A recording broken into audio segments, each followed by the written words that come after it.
We're here in Tenerife, Teide, in February for our first block of altitude training in preparation for the Giro. It's going to be one of at least 2, if not 3 blocks of altitude that we usually do in preparation for a Grand Tour.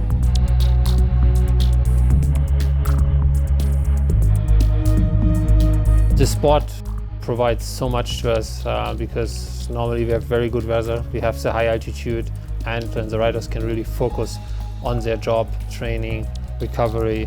That's pretty much it.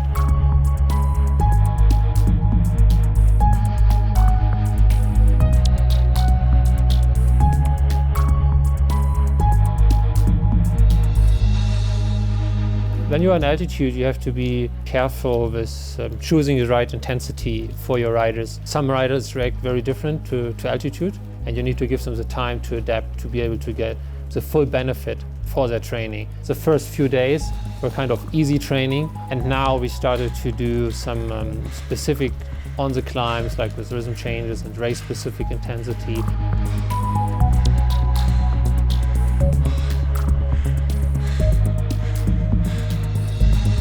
This is a big conditioning part of the training for the guys for the Giro.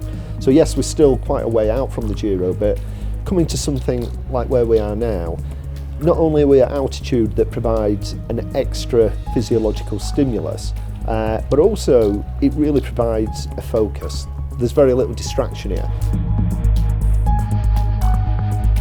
From a nutritional point of view, we're at altitude, so we need to think about some of the specifics for that, especially when the guys first get here. A lot of people can suffer at altitude, and there's lots of reasons for this. But what we try to do is help the riders to adjust as quickly as possible. The percentage of oxygen is lower in the air. It means that you're actually working a little bit more anaerobically, so you're burning more carbohydrate. So it's really important that the guys fuel properly, that they eat enough carbohydrate. So a lot of the guys, with the base training they're doing, a lot of them are training where they might have some reduced carbohydrate. So the first thing we do when they come to altitude is go, you've got to eat.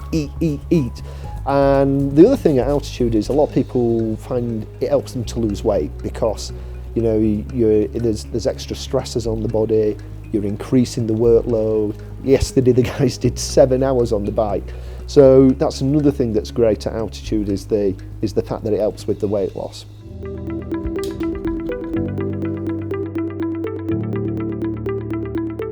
You lost 5. So, second biggest. Thank you. Tell me. 66. Okay. Now the moment of truth. It's different from last time? It's about 6% less. 6%, so It's from 40 to 37.6. 37 now. Yes, 37.6. It's good.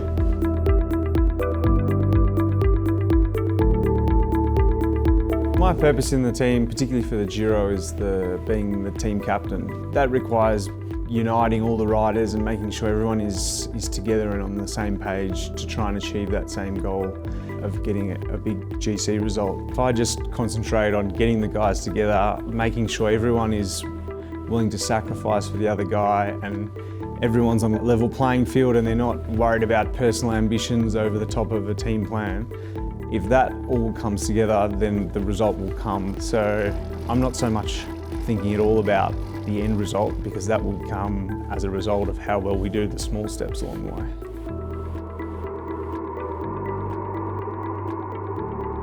One very important thing talking about GC at the Grand Tours and talking about Urán and maybe also Formula and those guys and Simon Clarke helping out in the big mountain stages is actually what you want. You want to train the guys to not be sensitive to altitude anymore. If you have a rider who loses 10% of aerobic capacity when he's exercising about 1,600 meters, and you have your decisive final of a mountaintop finish stage in the Giro at 1,800 meters, guess what happens, right? You're losing power, you're maybe not competitive. So one big thing that's often overlooked in altitude camps is to get the riders to be not sensitive, to not lose performance when they have to compete at high altitude. What you're ultimately looking for, not within one camp, but within a number of camps at altitude, is that they don't react anymore, basically. So if you would have a rider who is not benefiting from altitude at 2,000 meters, it would be a rider who is not sensitive to any more. And this is what you basically are striving for. We start with like about 6 watts per kilogram. Okay, so you start with 420 to 430, okay, and then you do one like with 450, a little bit more, 20 watts more, and the next one again 20 watts more, or like almost maximum. 3 first time. Yeah, 3 first time, and then you go down and you do 3 times normal like the other.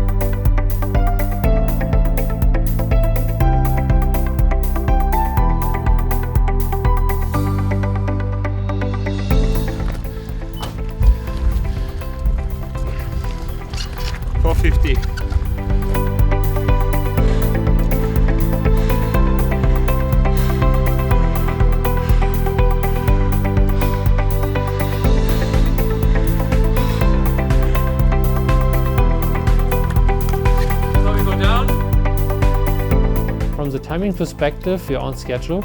I mean, obviously, like always talking about a bigger group, the longest for the Giro, some guys maybe a little bit ahead of schedule, and some guys maybe a little bit behind, and so need to work here. They're a little bit more intense. There'll be body weight or aerobic capacity. But in general, from the numbers that we had here so far, looks very good, and yeah, all of the guys are on a good track.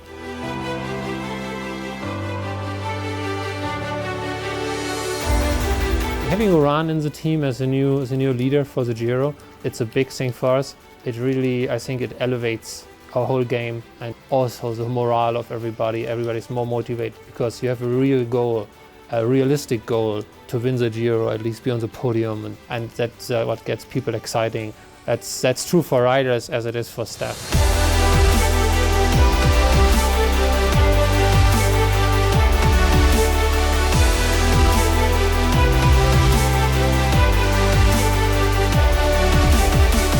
At the moment, it's good feeling, good training for the Giro.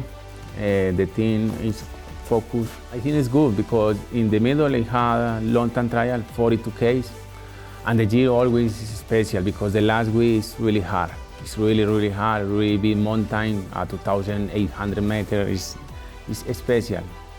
And this year is more special because the start is in Holland. I think that the first or second stage is really hard because maybe the cold day, bad weather, is the big problem. But for me it's perfect because I like this weather, I like this percussion. I think the last week called the Añelo, I think this is the key of the stage. At the moment everything's right. The TT bike is perfect, road bike is really good. The feeling is perfect. 2 times second because the cycling is special. It's special. But for this year, I think it's different. This year, no second, one.